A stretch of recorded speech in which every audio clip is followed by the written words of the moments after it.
you talked about the fact that data is growing at an exponential rate, and we are at the point where personal data is kind of falling off the grid. In the sphere of where that is going, because it's not getting better, it's just getting worse, do you see any solution arising that may help alleviate some of this problem and kind of maybe either cheaper memory, or whether it be ways to compress the data and save it in different ways?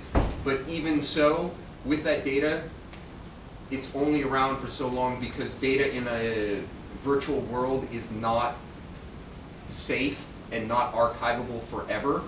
So how do you see it going in the long term?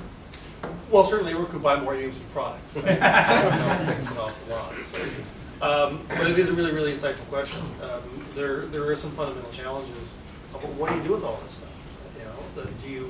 And viability of information. One of the things that we've been looking at is when we look at things that you want to archive for more than, say, 5 years. So you have a great example is scientific data. It turns out right now, if you're some mad researcher in a lab and you've discovered the cure for cancer, and you've got all your data and research, you probably roll that off to some kind of a storage medium. Sometimes it's tape, sometimes it's CDs, and you store that in a cabinet, and there's no guarantee that in 10 years somebody can go along and read that information. That's a real problem, and that's an existing problem right now. So one of the solutions that we looked at with one of our partners, one of the companies we own, VMware, is that you don't just store the data, you store all the procedures and all the computing capacity you need, along with it as a virtual machine. So it's the data and all the technology that you need to be able to read and work with that information, and you store that. And that goes into not a physical media, but into a virtual cloud somewheres that can be migrated on a regular basis to sort of keep up with technology.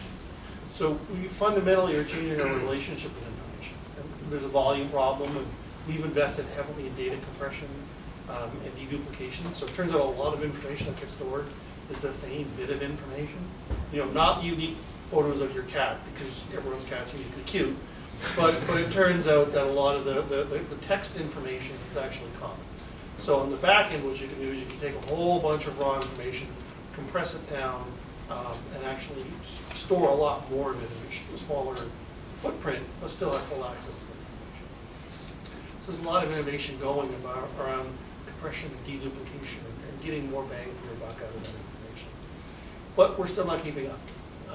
We are looking at new storage technologies, but there's probably going to have to be some kind of revolution. There's some talk about how do you go into more solid state. We're looking at flash and all that kind of stuff. That's kind of current technology.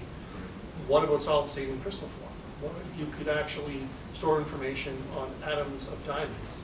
That actually could potentially give us the next big boost to get over this hump as one alternative technology. That's still probably a few years out there. But yeah, it's a real race to the